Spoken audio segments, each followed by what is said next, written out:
이제 11강의 후반전입니다. 170쪽 하늘의 시민, 땅의 식민화라는 이미지. 이제 이 부분에서는 우리가 고린도전서 15장을 잠깐 떠나서 빌립보서 3장 20절과 21절 여기에 나오는 또 다른 왕의 이미지를 먼저 살펴보겠습니다. 빌립보서 3장 20절과 21절 찾아보시죠. 같이 읽겠습니다.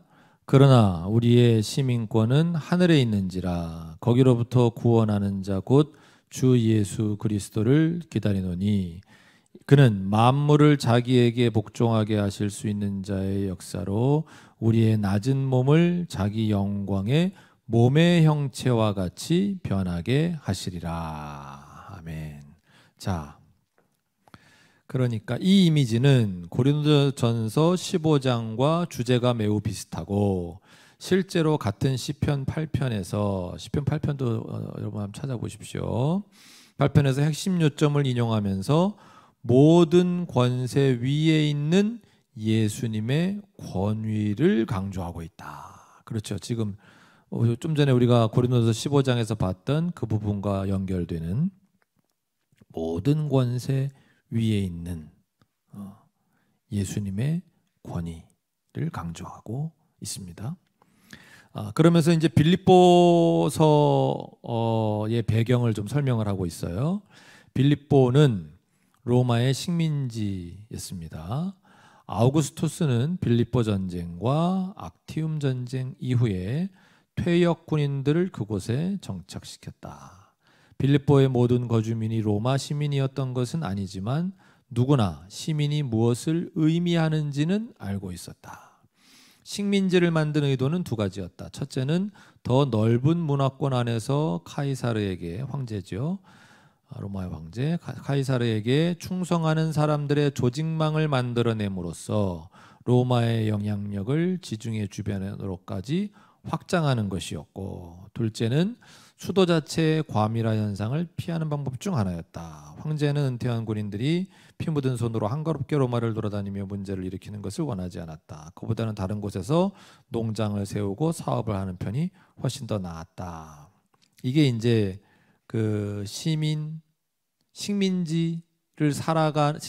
살아가는 시민들의 모습, 이것이라는 거죠. 따라서 바울이 지금 빌립보서 3장 20절에서 우리의 시민권은 하늘에 있는지라, 그러니까 우리는 하늘의 시민이다 라고 말했을 때 그 말은 이 생이 끝난 후에 천국에 가서 살게 될 것이라는 뜻이 결코 아니었다는 거예요. 그런 게 아니라는 거예요.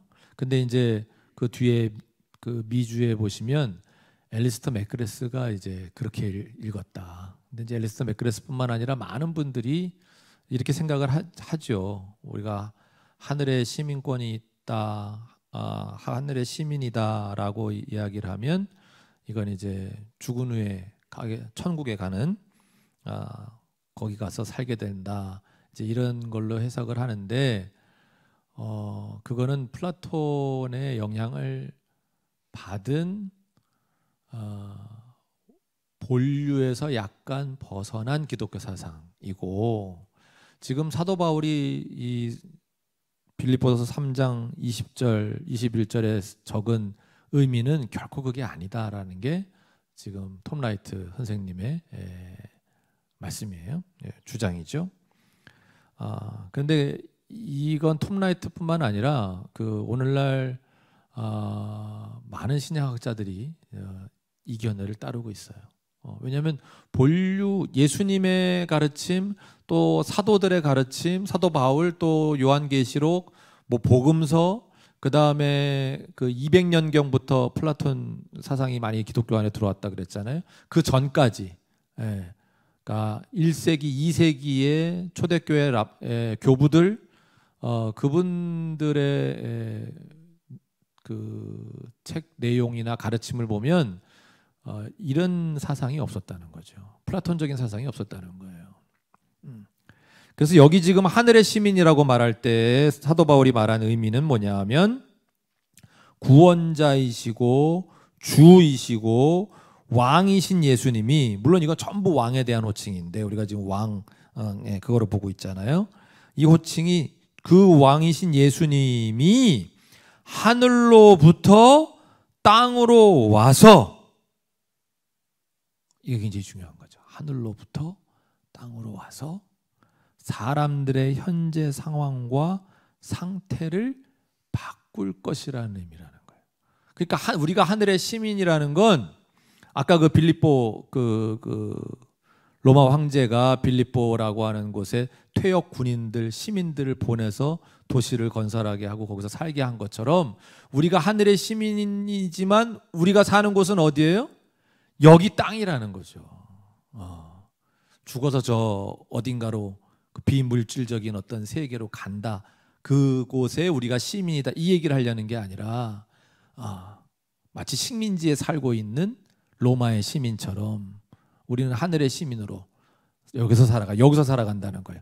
예수님께서 거기서부터 일로 오신다라는 이야기를 지금 하려고 한다는 거죠. 그분이 오셔가지고 어떻게 되는 거예요? 우리는 이 땅의 시민이었는데, 죄 많은 인생으로 또 마귀의 시민으로 그렇게 살고 있었는데, 우리의 현재 상황과 상태를 바꾸신다는 거예요. 예수님께서 오셔가지고, 임금으로 오셔가지고. 그래서 여기에서 핵심 단어는 변하게 하다. 영어로는 transform.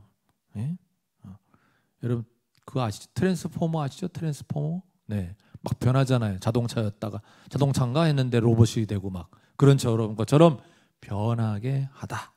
빌립보서 3장 21절, 우리의 낮은 몸을 자기 영광의 몸의 형체와 같이 변하게 하시리라.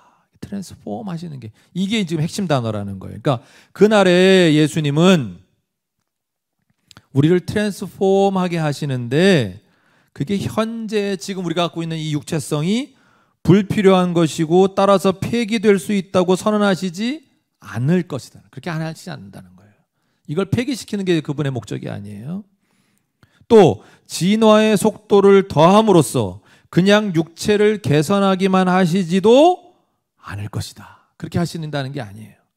그렇게 하시는 것이 아니라, 바울이 에베소서 1장 19절부터 20절에서 말하는 것처럼 예수님 자신의 부활을 성취해낸 것과 똑같은 위대한 권능으로, 그죠? 하나님이 예수님 일으키신 것처럼 그런 위대한 권능으로 우리의 현재 몸을 변하게 해서, 트랜스폼 해서 예수님과 같은 종류의 몸으로 만들어 주실 것이다 라는 거예요.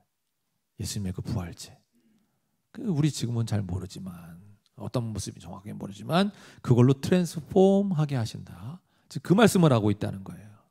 이것은, 자, 이렇게 트랜스폼 한다는 건 무슨 의미냐? 모든 것을 자신에게 복속시키는 일의 한 부분이 될 것이다. 그렇죠? 예수님이 하나님으로부터 모든 권위를 위임받으셔가지고 죽음이 패배하는 그날까지 세상의 모든, 온 우주의 모든 권위, 권세가 예수님에게 복속되는 그날까지 새 창조를 이루신다 그랬잖아요. 바로 그렇게 하시는 일의 한 부분이 된다. 우리의 몸을 트랜스폼 하시는 것도, 변화시키시는 것도. 이해가 되시죠? 빌립보서 3장은 비록 인간의 부활에 대해 우선적으로 말하고 있기는 하지만 그 일이 우주 전체를 변화시키는 하나님의 승리 안에서 일어날 것임을 암시하고 있다. 그러니까 이건 인간의 변화만이 아니라 우주 전체를 변화시키시는, 그래서 우주적 그리스도란. 그래서 지금 이 세 번째 이미지는 어떤 거였어요? 하늘의 시민, 그리고 땅의 식민화. 예수님이 오셔서 마치 식민지 건설하듯이, 목에 좋은 이미지는, 우리는 이제 식민지로 지배를 받았던 경험이 있는 민족이라 좋은 이미지는 아닙니다만은, 마치 그런 것처럼 이 땅을 변화시키신다. 온 우주를 변화시키신다. 사람을 변화시키신다. 그냥 육체를 무슨 개선하거나 또는 폐기시키거나 이런 게 아니라 트랜스폼 하게 하신다. 현재의 몸을 변하게 해서 예수님과 같은 종류의 몸으로 만들어 주실 것이다 라는 것. 그러니까 지금 여러분 우리가 지금 세 가지 이미지를 봤어요. 파종과 추수. 그러니까 첫 열매로서의 예수님의 부활, 그리고 최종 부활은 모든 모든 그 씨뿌림의 아주 뭐랄까 추수, 잔치인 거죠. 축제인 거죠. 우리가 참여할 최종 부활은 그런 추수의 의미가 있다. 그 다음에 승리의 전쟁, 승리하는 전쟁, 그런 새 창조, 바로 그것이 우리가 참여할 최종 부활이다. 우리가 기다려야 될 희망은 바로 그런 내용이다. 지금 그것을 말씀하고 있는 거고, 하늘의 시민, 땅의 식민화, 이건 뭐예요? 하늘의 시민은 우리가 거기 죽어서 저 천국에 간다 이런 게 아니라 바로 여기 오셔서 이 땅을 변화시키신다 라고 하는, 이것이 우리의 희망의 내용이다 라는 걸 지금 말씀하고 있는 거예요. 그 다음에 이제 만유 안에 계실 하나님, 만유 안에 계실 하나님, 이게 되게 중요하다고 지금 책에서 표현하고 있죠. 172쪽. 자, 다시 고린도전서 15장으로 돌아갑니다. 고린도전서 15장으로 돌아가면 우리는 바울이 모든 역사의 목표입니다. 모든 역사의 목표예요. 결국 마지막 어디를 향해 가느냐 하는 거예요.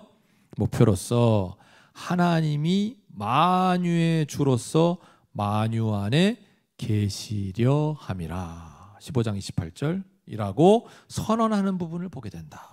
이것은 신약 성경에 나타난 미래지향적인 세계관의 핵심을 매우 분명하게 진술한 것이다. 이 짧은 구절이 그렇게 중요한 내용인지 몰랐는데, 왜 중요하냐? 계속 설명이 나옵니다. 이 단계에서 때아르식의 진화론적 낙관주의, 우리 봤죠? 때아르드 샤르댕. 그러니까 굉장히 훌륭한 신학을 이분이 가지고 계시지만 그 진화론적 낙관주의가 갖고 있는 한계, 악의 문제를 설명하지 못하던 그 한계에 대해서 우리가 공부한 적이 있잖아요. 근데 그런 낙관주의 또는 모든 형태의 범신론이 가진 문제, 그 같은 카테고리라 그랬어요, 둘이. 그것이 미래 전체를 현재 안으로, 심지어 과거 안으로 함몰시킨다는 것이다. 이게 무슨 내용인가? 무슨 얘기냐면요, 하나님이 만유 안에 계시려 함이라. 여기에서 시제는 미래라는 거죠. 그러니까 하나님 아직은 만유 안에 계신 게 아닌 거예요. 만유 안에 계시겠다는 거지. 그러니까 범신론이 안 되는 거예요. 그 진화론적 낙관주의가 그래서 성립이 안 되는 거예요. 우리 기독교 안에는 없다는 거예요. 악에 대한, 그리고 특히 죽음에 대한 최종적 승리가 오기 전까지는, 아까 봤죠? 메시아께서, 그리스도께서 이 일을 다 이루시기 전까지는 하나님이 만유 안에 계시는 순간이 아직 오지 않은 것이다. 그것이 왔다고 주장하는 것은 악과 공모하는 것이며 죽음 자체와 공모하는 것이다.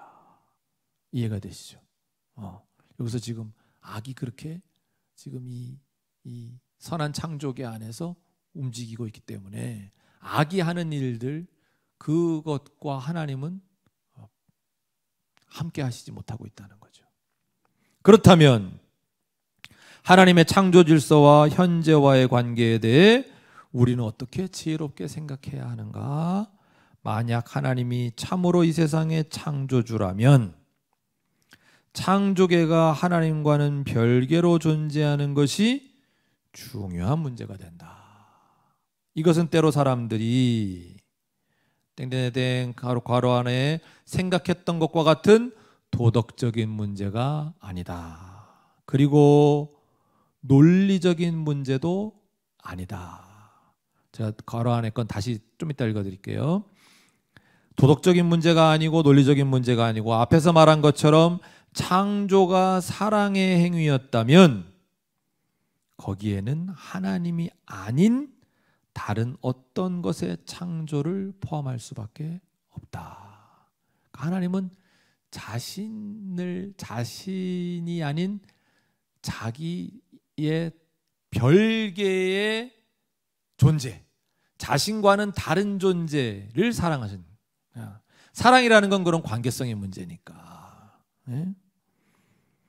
그래서 사람들이 어떤 그 도덕적인 문제를 제기하냐면, 이제 괄호 안에 다시 돌아갑니다. 172쪽 제일 아래쪽에 선하신 하나님이 자기 자신이 아닌 다른 것을 만든다면 그 다른 것은 하나님의 선함에까지 도달할 수 없을 것이기 때문에 그것을 만든 하나님은 선하지 않다고 생각하는 사람들이 제기하는 도덕적인 문제. 그리고 만일 처음에 하나님만이 존재했다면 하나님 이외의 존재나 사물을 위한 존재론적인 공간이 어떻게 있을 수 있느냐는 식의 논리적인 문제, 이런 것들을 제기하는데, 만약 정말 하나님이 이 세상의 창조주라면, 그리고 창조가 사랑의 행위였다면 이런 도덕적인 논리적인 문제, 거기 그 딜레마에서, 그 함정에서 우리가 빠져나올 수 있다는 거예요. 왜? 이게 사랑의 행위였다면 거기에는 하나님이 아닌 다른 어떤 것의 창조를 포함할 수밖에 없었기 때문에, 그렇게 창조하고 난 후에 그 사랑은 창조계가 자기 본연의 모습으로 존재할 수 있게 해주고, 그죠? 섭리와 지혜로 그것을 보존할 뿐 제압하지는 않는다. 이게 사랑이라는 거지. 이게 그분의 사랑의 증거라는 거죠. 사랑의 모습은 이런 거라는 거예요. 근데 우리는 이제 가끔 주로 이제 제압하고 진압하고 끽소리 못하게 하고 의견을 무시하고 내 마음대로 따르게 하는 걸 사랑이라고 착각을 하는데, 하나님이 보여주신 그 사랑이신 하나님이 보여주신 그 사랑의 모습 전혀 그런 게 아닌 거라는 거죠. 정말 정말 거의 무한의 자유를 주시는. 자, 아무튼 그래서 논리는 사랑을 이해할 수 없다. 그러니 논리는 더 불리할 수밖에 없다. 그러니까 하나님을 이해 못하는 거예요, 논리 가지고. 하지만 이것이 이야기의 끝은 아니다. 하나님은 궁극적으로 모든 창조계를 자신의 존재와 사랑으로 채우시고자 한다. 이게 이제 마지막 궁극적인 모습이라는 거죠. 결국 하나님은 자신의 존재와 사랑으로 채우고 싶어 하세요. 그런 계획을 가지고 계세요. 이것은 침춤이라는 랍비의 교리를 부활시켜야 한다는 위리겐 몰트만의 제안에 대한 부분적인 답변은 될 것이다. 위리겐 몰트만 하여튼 어려운 얘기는 지나가고요. 이 교리는 말하자면 하나님이 후퇴하시면서 자기 자신 안에 공간을 만들어, 아까 그 논리 얘기하면서 공간이 없었지 않았냐 이런 얘기를 하니까, 후퇴하시면서 자기 자신 안에 공간을 만들어 자기 자신 이외에 다른 존재가 있을 수 있는 존재론적 공간이 생기게 하신다는 교리다. 그러나 실제로는 그와 반대 방향으로 진행이 된다. 창조하신 하나님의 사랑은 본질적으로 하나님과는 다른 존재들을 위한 새로운 공간을 만들어낸다. 새로운 공간. 신약 성경은 바로 이러한 방향으로 성령에 대한 교리를 발전시키는데, 성령에 대한 교리를 이미 이사야에서부터 그러한 모습을 언뜻 볼 수 있다. 이사야 11장은 이거 다 읽어야 되는데 지금 시간이 말이죠. 자, 이사야 11장은 65, 66장의 새 창조 본문을 예견하면서 선지자가, 여기만 읽어도 좀 이해가 되실 거예요. 물이 바다를 덮음같이 여호와를 아는 지식이 세상에 충만할 것이라고 선언한다. 이것은 참으로 놀라운 진술이다. 어떻게 물이 바다를 덮을 수 있단 말인가? 물이 곧 바다가 아닌가. 그렇잖아요. 그죠? 이것은 마치 하나님이 이 우주를 자기 자신으로 덮어버리고자 하시는 것처럼 보인다. 하나님 자신이 곧 우주 아니야? 이러면 때하르듯 샤르댕으로 가는 거 아닌가? 범신호로 가는 거 아닌가? 마치 우주와 이 세계 전체가 자신의 사랑을 위한 저장소로 고안된 것처럼 말이다. 우리는 심지어 기독교 미학의 일부로서 이 세상은 우리에게 그 창조주를 끊임없이 상기시킬 뿐 아니라 미래를 가리키기 때문에 아름답다고 말할 수 있을 것이다. 그래요. 분명히 그런 부분들이 있어요. 이 세상은 하나님으로 가득 차고 넘쳐나고 흠뻑 젖도록 고안되었다. 이것은 마치 성배가 아름다운 이유는 무엇보다도 그것이 무엇을 담도록 고안되었는지, 성배의 이 잔말이죠. 도안되는 우리가 알기 때문이라거나 바이올린이 아름다운 이유는 무엇보다도 그것이 어떠한 음악을 연주해낼 수 있는지를 알기 때문이라는 것과 같다. 이 부분에 대해서 나중에 다시 다룬대요. 네. 자, 어려운 얘기는 나중에 다시 하겠습니다라고 해놓고, 한편으로는 진화론적 혹은 진보적 낙관주의의 범신론과 다른 한편으로는 이것도 아니라 그랬잖아요. 다른 한편으로는 영주주의 혹은 만이교의 이원론에 대한 대답이 다 아닌데, 이거에 대한 대답이 이제 신약 성경이 제시하고 있는 우주적 종말론의 형태로 온전히 그 모습을 드러내기 시작했다. 무슨 얘기예요?